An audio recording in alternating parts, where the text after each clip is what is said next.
Okay, today I wanted to talk about one of my favorite songs that's been, like, honestly, my favorite song for, like, the past year or so. I mean, I don't know, there have been a lot of them, but this is one of the ones that I keep coming back to.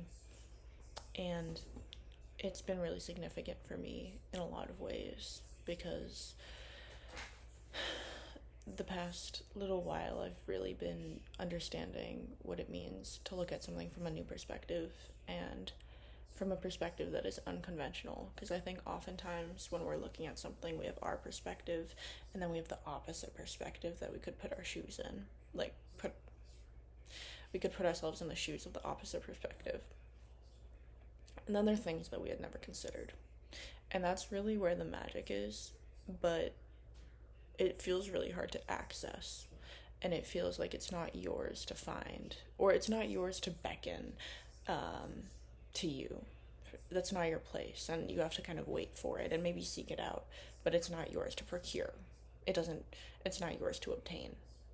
If you're lucky, you can get it. I don't know if that makes sense. It's kind of vague. But that being said, the reason I love this song is because it is something that, in my opinion, takes place after a narrative, after a story, after some type of fucking odyssey of a life. And it's the first time that life happens this way. And that is evident in the name. God lived as a devil dog. This is a song by Foie Gras. I don't know why I pronounced it that way. But there are two different versions of it on two of her albums. And one of the albums is Bait Kush, and the other one is Holy Hell. And on Bait Kush, it is very ambient and very elusive and kind of a texture, of this feeling more than the story of it, more than it being delivered to you through words. And I think it's important. And then there's the one on Holy Hell, which is the one that I'm going to be explaining structurally, because I think that there's more to analyze. It's not that there's more to analyze, it's more tangible. So that's what I'm going to analyze about it. But I think that you should listen to both because they're both beautiful and they're both really important. Okay, so first off, it took me a ridiculously long time to realize that the perspective was written in the title. This song, it could be about any type of grief. It could be about the grief of teenage romance. It could be about the grief of a family member. It could be about the grief of, it's just about grief. But something about it was so simple in a way that felt so profound, and then I realized it was right in the title. It's because it's about God, and God lived as a devil dog. And what stands out to me there is God lived. God was alive. And this is from the perspective of God, and God being alive. God experiencing a living body, experiencing life through its own eyes. And that makes the weight of very simple sentences super heavy, because it is how God is changed when brought to an earthly level and when forced to look through the eyes of someone who is alive rather than someone who is post-life, someone who is distant from the mess that is being a creature of this earth. Yeah. So at the beginning, there's this like reverse sample almost. It sounds reversed, but it's also like you can make out the words if you know what they are, and it's very reminiscent of the version of it on Bait Kush. And the lyrics there are, "He is not me. How could a man be? To be with you, my heart. Yeah, I sin." And like, "He is not me. How could a man be?" is so grand. Like it's such a you must have such a grand view of yourself, but at the same time the way it's delivered and the context that like the way it arrives in the song does not feel that this person is narcissistic or trying to embody something they are not. It almost sounds like a plea. It sounds desperate. It feels like someone coming at it from the perspective where that sentence does not bring them pride. They do not feel better than man. They're just like, yeah, man could not fulfill my shoes. But that's not necessarily a good thing. And yeah, I sin. There's something really casual about that I think is interesting, because that sets the stage for God being a sinner. Put God in an earthly body, and God sins, and does it casually, and says, yeah, to be with my heart, I sin. What the fuck? And then the song really starts, and the first verse comes in. You are so beautiful to me. Even now you're gone, it haunts me. We stirred up trouble. Yes, we caused some shit. But you are still beautiful to me. The way it's delivered is so earnest, and that was what got me about this song and got me hooked to it.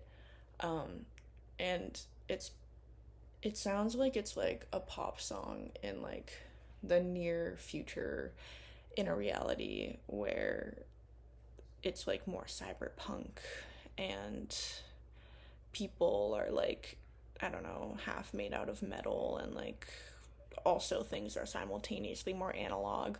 Like there's something about it that sounds like very classic. It's super vague. There's something about it that feels very primal, but it's driven with like, it has this like synth and this beat that is just such a like classic sound that you can find in so much like art pop or like dark wave, and any like blends of those genres. And those lyrics are very simple, but the way they're delivered feels insanely heavy, and the gravity of them is just conveyed so thoroughly. And when you understand that it is God saying that, that makes sense, because that is absolute. All of these are it means the most it could possibly mean. You are so beautiful to me, to God. I think you're beautiful. That's, I mean, like, I don't know, having a song from the perspective of the divine humbled is just so genius, and I can't get over that. Even now you're gone, it haunts me. And this is where it gets fucked up, because this is God standing in its earthly body, looking at you, grieving you, for you have died, and you have crossed the barrier into whatever it is that comes after this earth, after this life, and this carbon, flesh and blood. And you're gone, and God is haunted by the beauty you had, for you are so beautiful. We stirred up trouble. Yes, we caused some shit. This is a sin. Did we sin? Did God sin with this person? But you are still beautiful to me. That's like, this is like almost a teenage romance way of delivering the sinner being forgiven. And I don't know the Christian terminology for this. I will be honest, I am drawing a blank. But, the confession and then being absolved. Yeah, being absolved. This is God, like, in just a simple way, being like, I absolve you of the sins that we created, that we did together. And what I think about this is like, it's so honest, and I think it's such an honest interpretation of what religion was meant to be, when it is not used as a vehicle of hate, because this doesn't imply, in my opinion, that God loves you in spite of the fact that you sinned, but God sinned with you and was there with you and still loves you, and the fact that you sinned informs a part of the way that God sees you. And not that God looks past your sin to love you and to try to do this math to reconcile and to absolve and to salvage and to draw on all of the good, but to ignore the bad and ignore the sin, for we're past it now. It's like, no, you are beautiful, and we caused some shit. We fucked shit up together, and you're still beautiful to me. And that's a part of how I see you. And I think that that's a super holistic way to view someone. And of course, because God does that, because God is all knowing. Because in my life, oh, I will die. I didn't write all the lyrics down. But I can't wait to see you on the other side. No, I can't wait to meet you on the other side. Now, for me, this devastated me, because what I thought of at first was something not working out with another person, and this idea of perhaps not now, but maybe on the other side we can meet and I can know you in your truest form, who you were meant to be,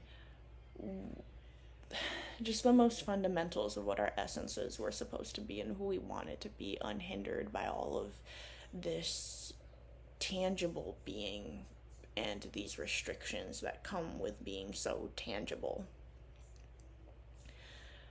And it is bad, I think, in a way, but it's also like, because in my life I will die. Like, that's God explaining to you the scenario that it finds itself in.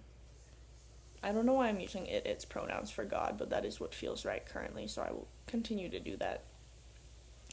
And I can't wait to see you on the other side. I can't wait to meet you. This idea, like, I'll see you and I'll know it's you, and then I'll really meet you. I'll meet you again. I'll meet you in this other form, in this other way. I held a funeral for you. It was as beautiful as you. Despite the tragic end, you will always be my friend.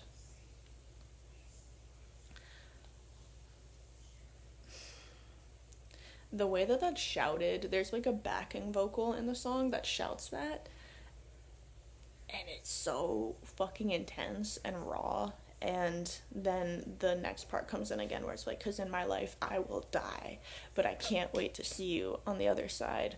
It feels like it degenerates, and like the emotion overcomes God, and it's no longer about like this exposition, but just like a plea into like the abyss of like, I want to see you again. I want you to know I honored you, and I honored what we were. And to compare someone's beauty to themselves, and not needing to elaborate other than to say that their beauty haunted you. Like, I held a funeral for you. It was as beautiful as you. That is such ultimate love. That is such thorough love all of the way through. Like, it's just so fucking genuine, because there's no need for me to expand, because if I said this to you, you know what I mean. Because in your life, I praised you, and I made it known that you were the most beautiful thing to me. And in your absence, all I can compare your funeral is to what I thought of you. And despite the tragic end, you will always be my friend. I don't know what that means, and I think there's a lot that it could mean, because I don't know what the tragic end was, but I mean, maybe it's just death. But, I think that in songs, people make these lofty promises, and they have these huge ideas that are so all-encompassing, where it's like, I will always love you. I will always feel this way. This yearning will always be there. I will always search. I will always be loyal. I will always find something to devote myself to. Work that is good, work that is worthwhile, to give myself over to, something to pursue. And, people who study language or art or English or whatever can talk about that and say, we talk in terms of absolutes when we really mean something, but that it's an exaggeration or a hyperbole. It's not a hyperbole here. It's not. You will always be my friend, because God is eternal, and clearly God knows that you are too, and that this is some type of temporary but extravagant pain that is being experienced. But you will always be friends with God who lived as a devil dog, which we need to get more to that in a second. Okay. So then in the second, 'cause in my life I will die, but I can't wait to see you on the other side, there's like a beat switch that happens and it's super subtle, but it's super important. Um, 'Cause the person who made this project is also in another band. I think it's a hardcore band. I haven't really listened to their stuff, I'll be honest, so I don't know which specific subgenre it is. Okay. But I think it's a hardcore band. And because I know that, and because I know that she's a part of that scene, ow, that was loud. Um, I think that this beat switch sounds like a breakdown. Like it sounds like a fucking metal breakdown. And that kind of sounds ridiculous if you listen to the song and you think about that. Like it's like, what are you talking about? But if you listen, you will genuinely hear it. And I think that there's something really cool and powerful about being able to like infer, like make something so potent and the energy so concentrated that the breakdown can be inferred. Like how? How the fuck did you construct something like that where it's like in the absence of it, I do hear it. I hear it. I hear the world crumbling. So that's just important to note. And that's everything for the lyrics. And then as for the title, I think it's interesting to think of God. God lived as a devil dog.